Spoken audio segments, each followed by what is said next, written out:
The leaves are changing colors, football is in full swing, American football that is, and turkeys are finding themselves on edge. It's fall, SOLIDWORKS users, and in my opinion, the best part of the fall season is the smell of pumpkin pie in the air.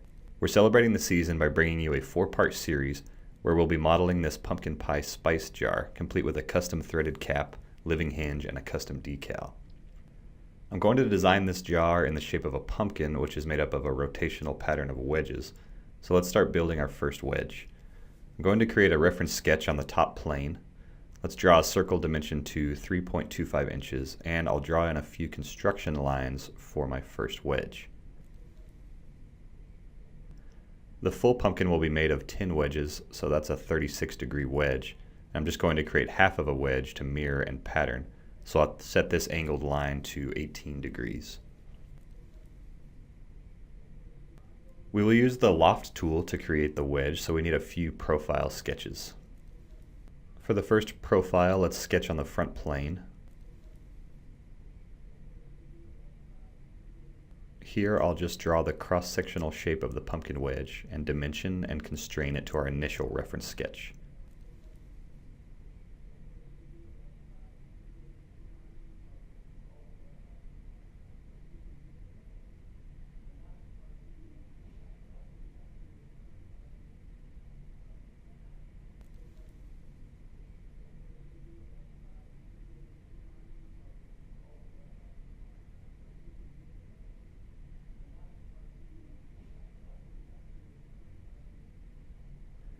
Now let's create a reference plane for our other profile sketch. Navigate to Reference Geometry, Plane, and click on our angled line sketch. And we'll make this plane perpendicular to the top plane, so select that and click the green check mark to create the plane. Now let's sketch on this plane, and I'll just draw the second wedge profile, slightly offset from the first one.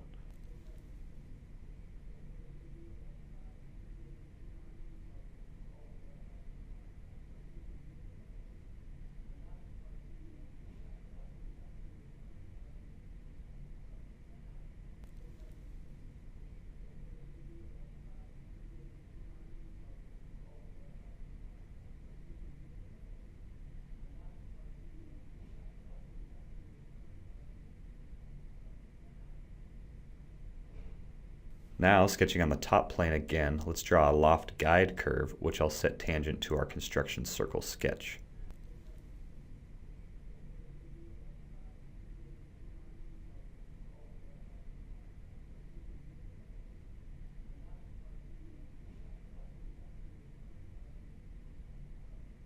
Exit the sketch and navigate to the Lofted Boss tool in the Command Manager. In the Loft Property Manager, first select our two profiles, then click under the Guide Curves section and select our Guide Curves sketch.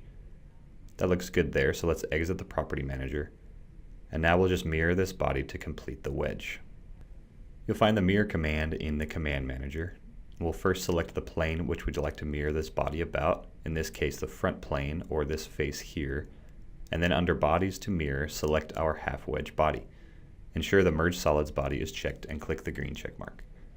Now notice the edge that's created on the outer face of the wedge. This is because these two faces are not tangent with each other, so they meet at a sharp edge.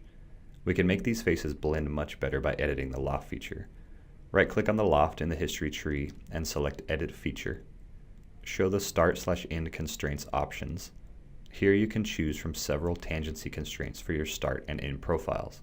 Just keep in mind the order in which you select your profile sketches.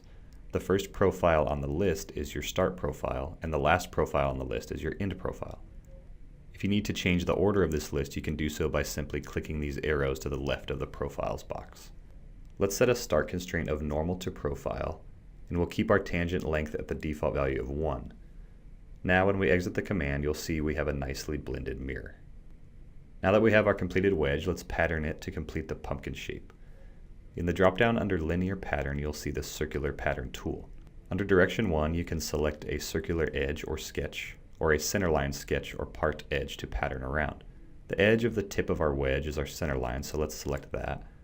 We'll pattern this 10 times, equally spaced around 360 degrees. Under the Bodies section, select the wedge body to display a preview of the pattern, and click the green check mark to complete the operation. The pattern tool creates separate bodies, so let's combine them together. Navigate to the Combine tool in the Command Manager. Ensure the Add option is selected and simply draw a box around the bodies in the modeling area to select all of them. Let's add a few fillets to soften things up. I'll first add 1/16 inch radius fillets in between the wedges, using this toolbox that pops up to select all of the edges I want in one fell swoop. And I'll add a 3/8 inch radius fillet to the bottom edge by simply clicking the bottom face.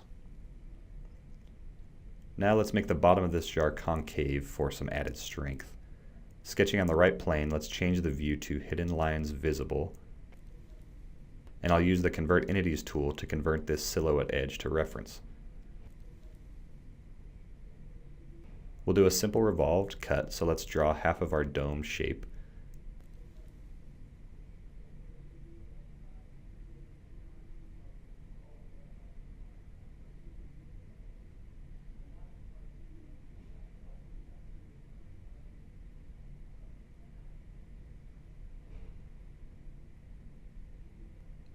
I'll just set a few relations and dimensions to constrain the sketch.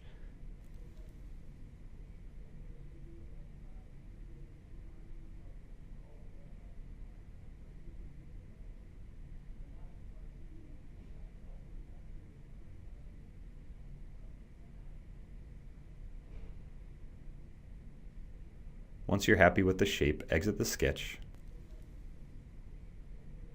Navigate to Revolved Cut in the Command Manager, and select the center line to revolve around.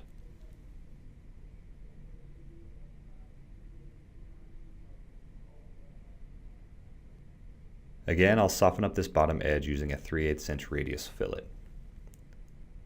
Now let's wrap up this part of the series by adding on the neck of the jar. Left-click on this top face and enter the sketch environment, and we'll just sketch in a center point circle snapped to the origin and dimension it to 1.375 inches.